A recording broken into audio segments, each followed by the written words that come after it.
बदलते भारत की शान।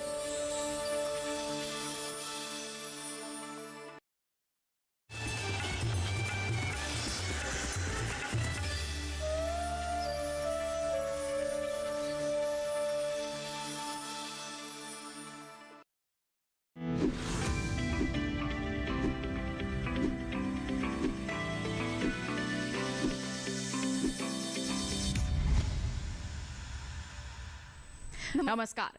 दूरदर्शन किसान के कार्यक्रम सरकार आपके साथ में स्वागत आप सभी का। मैं हूं आपके साथ आदिति शर्मा। हमारे इस कार्यक्रम में लेकर आते हैं हम आपके लिए सरकारी योजनाओं की जानकारी, किस स्तर पर उनका क्रियान्वयन हो रहा है, कितने लोग इन योजनाओं से लाभान्वित हो रहे हैं, इन तमाम बातों की जानकारियां हम आप तक पहुंचाते हैं। बता दें, आज के कार्यक्रम में हम आपको बताएंगे अटल भूजल योजना के बारे में। तो ये योजना है क्या, कब इसकी शुरुआत हुई और किस तरह से हो रहा है इसके लिए काम, आइए जानते हैं और देखते हैं योजना का सार।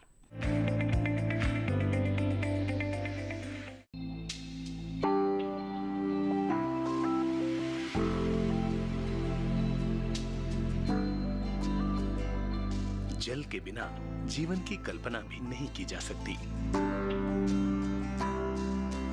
खेती किसानी के लिए भी पानी बहुत जरूरी है, लेकिन देश के कई हिस्सों में भूजल यानी जमीन के अंदर मौजूद पानी का स्तर लगातार कम हो रहा है, जिस कारण न सिर्फ वहां के लोगों को पीने के पानी की समस्या हो सकती है, बल्कि किसानों को भी खेती के लिए पानी की कमी की समस्या से जूझना पड़ सकता है।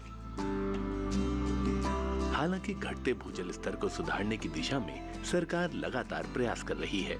इसी क्रम में प्रधानमंत्री श्री नरेंद्र मोदी जी ने 25 दिसंबर 2019 को अटल भूजल योजना की शुरुआत की थी।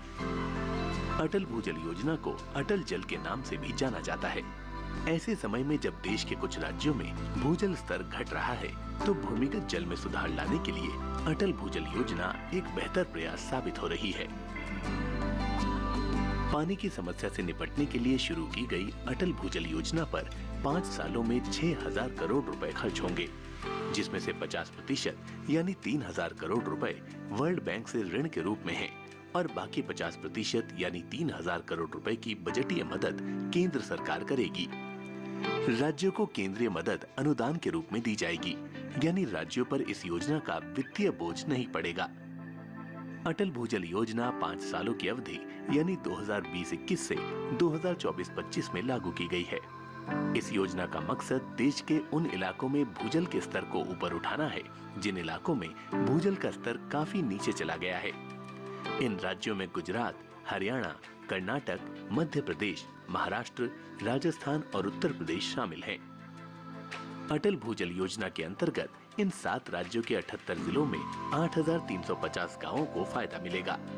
ये राज्य भारत के कुल भूजल के दोहन के संदर्भ में 25% प्रतिनिधित्व करते हैं, जहां अत्यधिक दोहन वाले, अत्यधिक जोखिम और कम जोखिम वाले ब्लॉक हैं।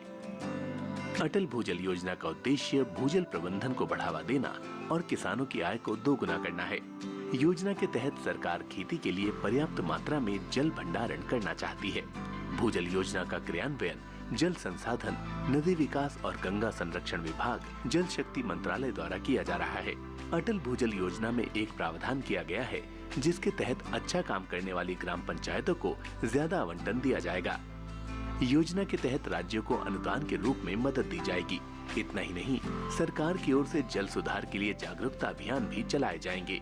ये योजना न सिर्फ जल निकायों को पुनर्जीवित करने में मदद करेगी, बल्कि इस योजना के जरिए खास तौर से ग्रामीण क्षेत्रों में भूजल के स्तर में भी सुधार होगा।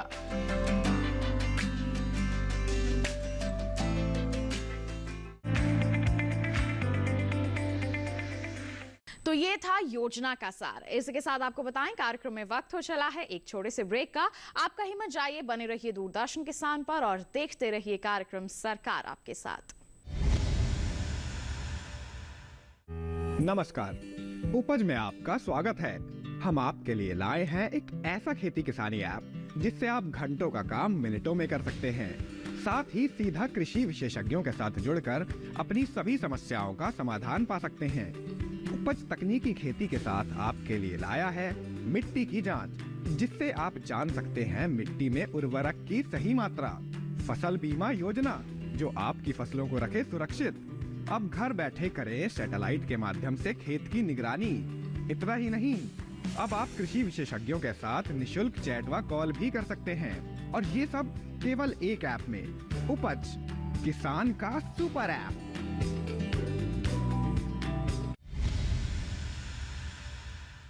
ब्रेक के बाद दूरदर्शन किसान के कार्यक्रम सरकार आपके साथ में आप सभी का फिर से स्वागत है। आज बात कर रहे हैं अटल भूजल योजना की। तो इस योजना के बारे में आइए विस्तार से हमारे विशेषज्ञ से ही जान लेते हैं कि क्या क्या अहम पहलू हैं इस योजना के। रुख करते हैं हमारे विशेषज्ञ का।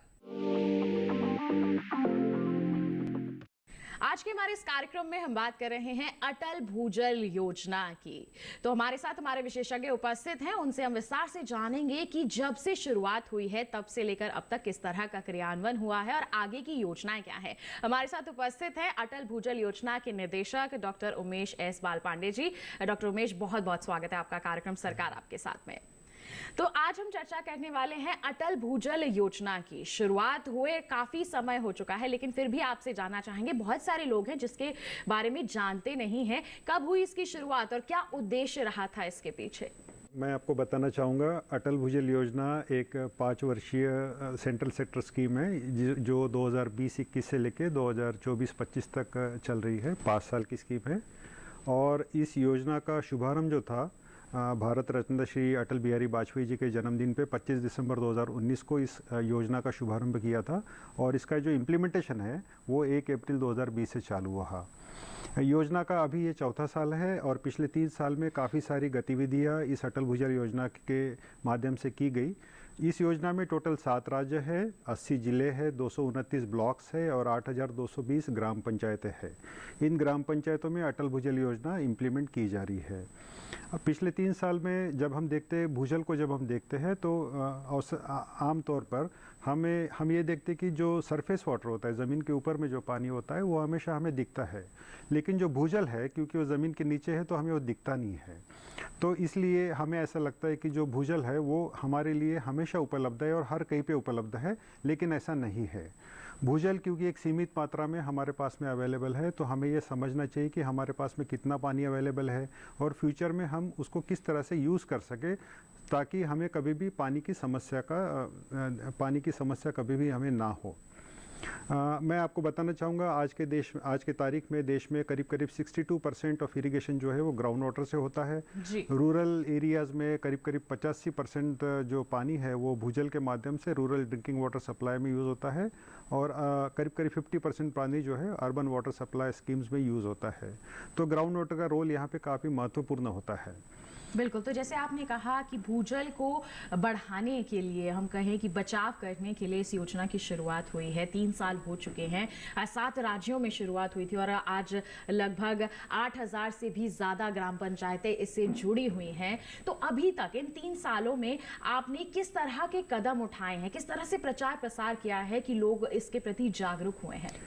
तो स्कीम की जब शुरुआत की गई तो ये जो हमारे 7 राज्य है, जो 80 डिस्ट्रिक्ट्स में जो 8220 ग्राम पंचायत है, इनमें सबसे पहले हमने इंफॉर्मेशन, एजुकेशन और कम्युनिकेशन, जिसको हम आईसी भी कहते हैं, आईसी के माध्यम से हमने लोगों में जागरूकता निर्माण की। उनको ये बताया कि आपके ग्राम पंचायतों में पानी के भूजल को लेके क्या समस्याएं हैं और किस तरह से हम आने वाले टाइम में इससे हम उभर सकते हैं।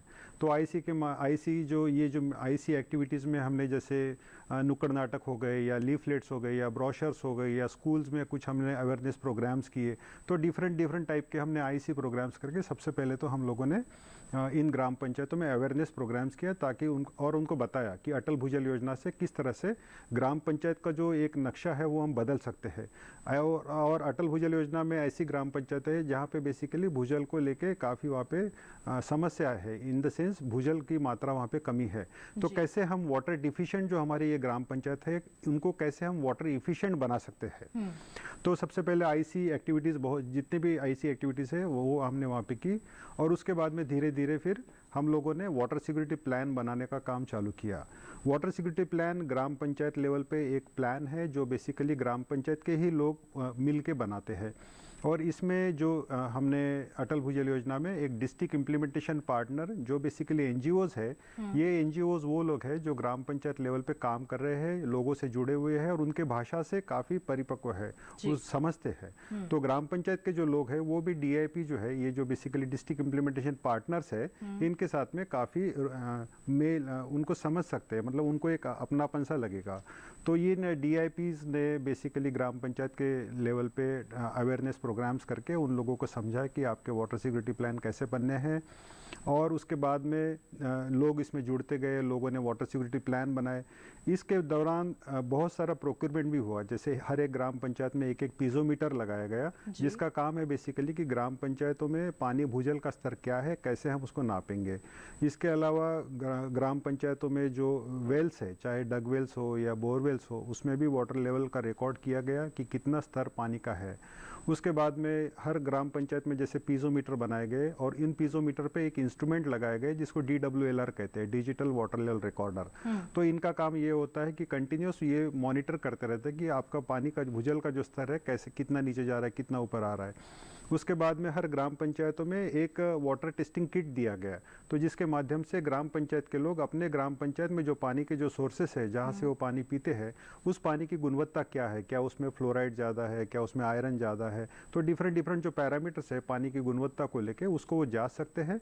तो हर एक ग्राम पंचायतों को एक वाटर टेस्टिंग किट दी गई। हर एक ग्राम पंचायत में भूजल को नापने के लिए एक वाटर लेवल साउंडर, बेसिकली एक इंस्ट्रूमेंट है जिससे हम पानी का लेवल अगर गहरा हो तो हम उसको नाप सकते हैं। और हर एक ग्राम पंचायत में रेनगेज स्टेशंस लगाए गए, जिसमें ग्राम पंचायत के लोग जो रेनगेज स्टेशन है वहाँ पे उनके ग्राम पंचायतों में कितनी बारिश हो रही है साल में, उसको रिकॉर्ड करेंगे और ग्राम पंचायत में उसका रिकॉर्ड मेंटेन करेंगे। तो इसकी भी पूरी ट्रेनिंग यहाँ पर दी गई है ग्राम पंचायत लेवल पर लोगों को, ताकि वो लोग ये जो आप इंस्ट्रूमेंट्स बता रहे हैं उनका इस्तेमाल जो है बड़ी ही आसानी से कर सके और सारे रिकॉर्ड मेंटेन कर सके, जिससे हमें मदद ही मिलेगी ये जानने में कि योजना का जो क्रियान्वयन हो रहा है उसमें कितनी सफलता मिल रही है। जैसे आपने बताया कि यहाँ पर लोगों को ट्रेनिंग भी दी जा रही है और लोग जागरूक भी हो रहे हैं। आंकड़े साफ तौर पर बता रहे हैं कि बहुत ही ज्यादा खुले दिल से अपना रहे हैं इस योजना को लोग। तो रोजगार भी मिले होंगे लोगों को, इसमें भी काफी बढ़ोतरी हुई होगी इस योजना के चलते। बिल्कुल इस योजना के तहत काफी सारे रोजगार भी मिले। जैसे कि मैं आपको बताना चाहूंगा कि वो जो एनजीओज है बेसिकली, इनको डिस्ट्रिक्ट इम्प्लीमेंटेशन पार्टनर कहा जाता है। ये वो एनजीओज है बेसिकली जो ऑलरेडी ग्राम पंचायत लेवल पे काम कर रहे हैं। तो इन एनजीओ जो डीआईपीज है उनके पास में जो पूरा स्टाफ है उन लोगों को भी हायर किया गया है। तो लोकल लेवल पे भी उन लोगों को काफ़ी एम्प्लॉयमेंट मिला। प्लस जैसे स्टेट प्रोग्राम मैनेजमेंट यूनिट या डिस्ट्रिक्ट प्रोग्राम मैनेजमेंट यूनिट, मतलब जिला स्तर पे या राज्य स्तर पे जो यंत्रणा है वहाँ पे भी काफ़ी सारे एक्सपर्ट्स हायर किए गए।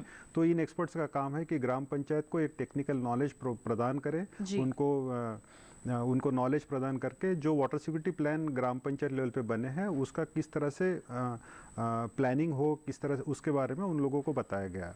बिल्कुल। तो यहाँ पर देखिए कि कई लाभ हैं इस योजना के। एक तो आपका भूजल का बचाव हो जाता है, उसका स्तर बढ़ जाता है, रोजगार के अवसर भी कई यहाँ पर उत्पन्न हुए हैं। अब आपसे जानना चाहेंगे कि नाप तो हमने लिया कि भूजल स्तर जो है वो किस स्तर पर बना हुआ है, उसमें बढ़ोतरी हो रही है या फिर गिरावट हो रही है। अब उसे बचाना है तो इस योजना के अंतर्गत किस तरह के प्रावधान रखे गए हैं और लोगों को किस तरह से बताया जा रहा है कि आपको इस ओर अपनी कदम बढ़ाने हैं? तो जैसे कि मैंने आपको बताया, ग्राम पंचायत लेवल पे जो वाटर सिक्योरिटी प्लान्स बन रहे हैं, इन वाटर सिक्योरिटी प्लान्स में 2 तरीके के इंटरवेंशंस प्रपोज किए गए हैं। जैसे कि अभी तक हमारे देश को आज़ाद हुए 75 साल हो गए। इन 75 सालों में हमने सप्लाई साइड पे बहुत सारा काम किया। जैसे हम किसी रिवर पे या किसी नाले पे जब हम स्ट्रक्चर बनाते हैं, जैसे चेक डैम बना दिया या कोई हमने तालाब बना दिया, तो उसमें ये होता है कि बारिश का पानी उसमें जमा होके वो एक कंजर्वेशन हो जाता है, हार्वेस्टिंग हो जाता है। लेकिन अटल भूजल योजना एक ऐसी पहली स्कीम है जहाँ पे हम डिमांड साइड मैनेजमेंट की बात करें, कैसे हम हमारी भूजल की जो ज़रूरत है उसको हम कम करके हम आने वाले टाइम पे हमारे भूजल को भी बचा सके। तो इस योजना में जहाँ पे हम सप्लाई साइड पे काम कर रहे हैं, वहाँ पे डिमांड साइड में ज़्यादा फोकस कर रहे हैं। तो सप्लाई साइड में जैसे हम विभिन्न स्ट्रक्चर्स बनाते हैं, डिमांड साइड में भी हम स्प्रिंकलर या ड्रिप इरिगेशन या अंडरग्राउंड पाइपलाइन के माध्यम से, या जो एडवांस एग्रीकल्चरल टेक्निक्स है जैसे मल्चिंग हो गया, ग्रीन हाउसेस हो गए, तो उस तरीके से हम हमारा जो भूजल का जो विड्रॉल है उसको भी हम कम करेंगे। तो ये सभी मेजर्स हम डिमांड साइड मेजर्स के इसमें ले रहे हैं। तो इसका अल्टीमेट फ़ायदा ये होगा कि क्योंकि बारिश का जो पानी है वो एकमात्र स्रोत है हमारे लिए, तो जहाँ पे हम सप्लाई साइड इंटरवेंशंस कर रहे हैं, जहाँ पे हम पानी को कंजर्व करके ज़मीन के अंदर में डाल रहे हैं या उसको स्टोर कर रहे हैं, एट द सेम टाइम हम ज़मीन से जो पानी निकाल रहे हैं, जो हम भूजल निकाल रहे हैं, उसको भी हम इफिशिएंटली मैनेज कर रहे हैं। तो इसका फ़ायदा ये होगा कि जो हमारी ग्राम पंचायत है, जो आज की तारीख में वाटर डिफिशिएंट है, उसको हम वाटर इफिशिएंट बनाने में काफ़ी सारा प्रयास कर रहे हैं। बिल्कुल, तो वर्षा जल को तो संरक्षित कर ही रहे हैं, साथ ही साथ जो भूजल पहले से ही उपलब्ध है उसका भी कम से कम उपयोग करके हम उसकी बचाव में भी अहम भूमिका यहाँ पर निभा रहे हैं। अभी तक की अगर हम बात करते हैं, जैसे आपने कहा कि 3 साल से इस योजना का क्रियान्वयन हो रहा है, इन क्षेत्रों में 8000 से भी ज्यादा, जैसे आपने जिक्र किया, ग्राम पंचायत जुड़ी हुई हैं, उनमें भूजल स्तर में कितना बदलाव आया है? तीसरे साल में, पहले 2 साल में जैसे आईसी की एक्टिविटीज़ की गई, उसके बाद में प्रोक्योरमेंट हुआ, जहाँ पे पीजोमीटर लगे, DWLR लगे, उसके बाद में वाटर सिक्योरिटी प्लान बने। अब इन वाटर सिक्योरिटी प्लान में जो सुझाव दिए गए हैं, जो इंटरवेंशंस प्रपोज किए गए हैं डिमांड और सप्लाई साइड का, उनका काम अभी ग्राम पंचायतों में होना चालू हो गया है, और इस साल और आने वाले साल में इनका पूरा का पूरा कार्य हो जाएगा। तो अभी तो हमें सबसे इम्पोर्टेंट जो हमें चीज़ देखने को मिल रही है कि लोगों के बिहेवियर में काफ़ी चेंज आ गया है। पहले तो उनको पता नहीं था कि उनके ग्राम पंचायत में भूजल का स्तर की पोजीशन क्या है, भूजल स्तर कितना अवेलेबल है।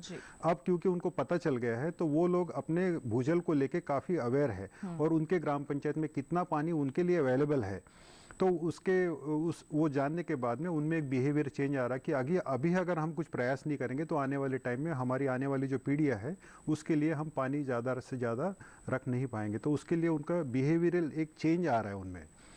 अब लोग जागरूक हो रहे हैं इसके प्रति। पहले खुले तौर पर ही यहाँ पर सिंचाई कर दी जाती थी, लेकिन अब आधुनिक पद्धतियों को अपना रहे हैं, कम संसाधनों का उपयोग कर रहे हैं, ताकि आगे आने वाली पीढ़ी के लिए हम पानी को बचा सके। अगर अभी हम सब व्यर्थ कर देंगे तो आगे आने वाली पीढ़ी के लिए क्या बचेगा? इसी उद्देश्य के साथ इस योजना की भी शुरुआत की गई है, लोगों में जागरूकता भी लाई जा रही है। जैसे आपने कहा, 4था साल चल रहा है, 5 वर्ष की ये योजना है। अब अगले वर्ष हम कह सकते हैं की समाप्ति की ओर बढ़ेगी। क्या इसे आगे बढ़ाने के बारे में सोचा जा रहा है, या फिर सिर्फ 5 वर्ष के लिए ही इसका क्रियान्वयन होगा?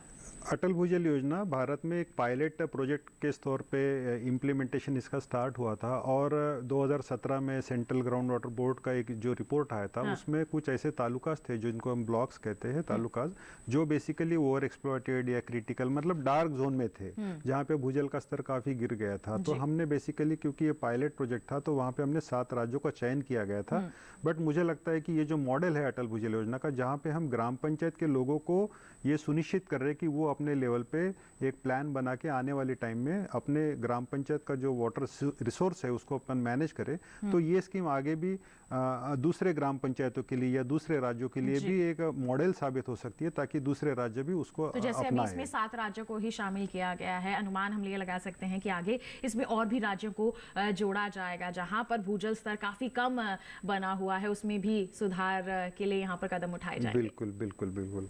आने वाले टाइम में भी अटल भूजल योजना का जो मॉडल है, जब ये देश में इम्प्लीमेंट हो रहा है, तो इससे हमें काफ़ी सारी लर्निंग्स मिलने वाली है, और आने वाले टाइम में अगर हम दूसरे राज्यों में भी जब इसको इम्प्लीमेंट करेंगे तो हम इसको बेहतर तरीके से और इफेक्टिव तरीके से इसका इम्प्लीमेंटेशन करेंगे। बिल्कुल। तो आगे के लिए कोई योजनाएं बनाई जा रही हैं यहाँ पर सरकार द्वारा, कि जैसे और ज़्यादा राशि को बढ़ाया जा सके, आर्थिक सहायता यहाँ पर और मुहैया करवाई जा सके? अटल भूजल योजना, जैसे कि आपको शायद पता होगा, ये 6000 करोड़ की स्कीम है, जिसमें 3000 करोड़ वर्ल्ड बैंक से है और 3000 करोड़ भारत सरकार का है। तो इस योजना को अगर हम देखें तो आने वाले टाइम में अगर ऐसी कुछ नए राज्य अगर इसमें जुड़ते हैं, तो डेफिनेटली भारत सरकार ये प्रयास करेगी कि इसमें ज़्यादा से ज़्यादा और अमाउंट प्रोविज़न करके, राशि का प्रोविज़न करके दूसरे राज्यों में भी इसको इम्प्लीमेंट किया जा सकता है। बिल्कुल। तो आप इस बेहतरीन योजना से जुड़े हुए हैं, सारे लोगों को जागरूक कर रहे हैं कि किस तरह से वो पानी का बचाव करें, भूजल स्तर को बढ़ाने में अपना योगदान दें। तो हमारे कार्यक्रम के माध्यम से क्या संदेश देना चाहेंगे हमारे सभी देशवासियों को पानी के बचाव के लिए और भूजल स्तर को बढ़ाने के लिए? मेरा संदेश यही है, क्योंकि हम बोलते हैं कि हमारा जो देश है वो एक्चुअली गाँव में बसता है, तो अगर गाँव का पानी अगर सुनिश्चित करे और देश की आर्थिक स्थिति जो होती है, जो उसका इकोनॉमी होता है, वो क्योंकि वाटर से काफ़ी रिलेटेड होती है। अगर हमारे ग्राम पंचायतों में अगर हमें कृषि के लिए अगर पानी उपलब्ध हो तो हमारे लिए सुनिश्चित होगी कि हमारे लिए खाने की जो फूड प्रोडक्शन है उसमें वो हम इंश्योर कर सके। तो मैं ये कहना चाहूँगा कि अगर भूजल को अगर बचाना है तो सब लोगों का एकत्रित होना, संगठित होना, कम्युनिटी का पार्टिसिपेट होना और उनके ग्राम पंचायतों में जितना भी वाटर रिसोर्स है उसके प्लानिंग प्रोसेस में उनको इसमें इन्वॉल्व होना वो उनके लिए बहुत ज़रूरी है। तो मैं ये इस प्रोग्राम के माध्यम से मैं ये कहना चाहूँगा कि जितने भी लोग हैं जो इस प्रोग्राम में जुड़े हैं वो सब लोग संगठित होकर प्रयास करें, ताकि इस अटल भूजल योजना का जो मॉडल है ये अपने देश में सक्सेसफुल इम्प्लीमेंट हो और आने वाले टाइम में यही मॉडल आने वाले दूसरे राज्यों में या दूसरे ग्राम पंचायतों में भी उसका रिप्लिकेशन हो। बिल्कुल, बहुत बहुत धन्यवाद करना चाहेंगे आपका डॉक्टर उमेश, आप हमारे साथ यहाँ पर उपस्थित हुए, सभी को आपने जागरूक किया है भूजल स्तर को बढ़ाने के लिए, पानी के बचाव के लिए और साथ ही साथ इतनी महत्वाकांक्षी योजना अटल भूजल योजना के प्रति बहुत बहुत धन्यवाद। एक बात मैं यहाँ पे और बताना चाहूँगा कि ग्राम पंचायत लेवल पे जो वाटर सिक्योरिटी प्लान बन रहे हैं उसमें जितने भी इंटरवेंशंस प्रपोज किए गए, सप्लाई साइड या डिमांड साइड है, ये इंटरवेंशंस बेसिकली सरकार के जो विभिन्न डिपार्टमेंट है, जैसे एग्रीकल्चर डिपार्टमेंट है, इरिगेशन डिपार्टमेंट है, हॉर्टिकल्चर डिपार्टमेंट है, माइनर इरिगेशन डिपार्टमेंट है, जिला परिषद से, तो ये सब लोग उसमें इन्वॉल्व है। तो यहाँ पे इस योजना में अगर हम एक खास बात देखें तो ग्राम पंचायत के लोग भी इसमें इन्वॉल्व है और सरकार की जो यंत्रणाएं है, सरकार के जो विभाग है, उसके जो अधिकारी है, उसके जो कर्मचारी है, वो लोग भी उसमें काफी इन्वॉल्व है। तो ये एक संगठित मॉडल है जो एक उभर के आया और देश में ऐसा पहला प्रोग्राम है। आज तक बहुत सारे प्रोग्राम इम्प्लीमेंट हुए, बट ये अटल भूजल योजना एक ऐसा प्रोग्राम है जहाँ पे सरकार के अधिकारी, कर्मचारी और ग्राम पंचायत के लोग उन लोगों को भी मिलकर काम कर रहे। तो ग्राम पंचायत के लोगों को भी एक ओनरशिप लग रहा है, उनको एक लग रहा है कि हाँ, हमें भी किसी प्लेटफॉर्म में पूछा जाता है कि आप बताइए कि आपके ग्राम पंचायत में क्या होना चाहिए, किस तरीके के स्ट्रक्चर्स होना चाहिए। तो ग्राउंड वाटर जो एक साइंस का सब्जेक्ट है, बेसिकली अटल भूजल योजना के माध्यम से हम उसको डीमिस्टिफिकेशन ऑफ साइंस की बात करते हैं कि ग्राउंड वाटर का जो नॉलेज है वो आसान भाषा में हम ग्राम पंचायत तक तो पहुंचा रहे हैं, उनको समझा रहे हैं कि ग्राउंड वाटर क्या है, उसका बिहेवियर कैसा है और फिर आप लोग अपने ग्राम पंचायत के लिए कैसा उसका मैनेजमेंट करें। बिल्कुल, तो देखिए खासियत भी बता दी है हमारे विशेषज्ञ ने कि सभी मिलकर इस योजना का सफल क्रियान्वयन कर रहे हैं। उम्मीद करते हैं कि आप सभी इसके प्रति जागरूक हुए होंगे और डॉक्टर उमेश, बहुत बहुत धन्यवाद आपका हमारे साथ यहाँ पर जुड़ने के लिए, सभी जानकारियां हमारे दर्शकों के साथ साझा करने के लिए धन्यवाद आपका। धन्यवाद। तो आज के हमारे इस कार्यक्रम में आपने जाना अटल भूजल योजना के बारे में, अभी तक किस तरह से हुआ है क्रियान्वयन और आगे के लिए क्या है योजना या फिर नीति, इसके बारे में आपने विस्तार से जान लिया है। उम्मीद करते हैं आज के हमारे इस कार्यक्रम में जितनी भी जानकारियां आप तक पहुंचाई गई हैं सभी आपके लिए फायदेमंद साबित हुई होंगी। साथ ही आपको बता दें कि अगर आप जुड़ना चाहते हैं हमारे कार्यक्रम के साथ तो आप हमें ईमेल कर सकते हैं। ईमेल आईडी है हमारी सरकार आपके साथ @gmail.com। आप फेसबुक के जरिए जुड़ सकते हैं। फेसबुक पर जाइए, वहां पर आप हिंदी में टाइप करेंगे सरकार आपके साथ, हमारा फेसबुक पेज खुलेगा, वहां पर आप अपनी सवाल या फिर कार्यक्रम के लिए कोई सुझाव हैं तो वो पोस्ट कर सकते हैं। इसके अलावा आपको बता दें डीडी किसान कॉल सेंटर नंबर है 1800-113-060, जिस पर आप सोमवार से शनिवार सुबह 6 बजे से रात के 10 बजे तक कॉल करके अपने सवाल या फिर सुझाव रिकॉर्ड करवा सकते हैं। तो किसान भाइयों बहनों, इसी के साथ आज के लिए इतना ही। अगले अंक में फिर होंगे हाजिर, तब तक ले दीजिए इजाजत, लेकिन आप बने रहिए दूरदर्शन किसान पर। नमस्कार।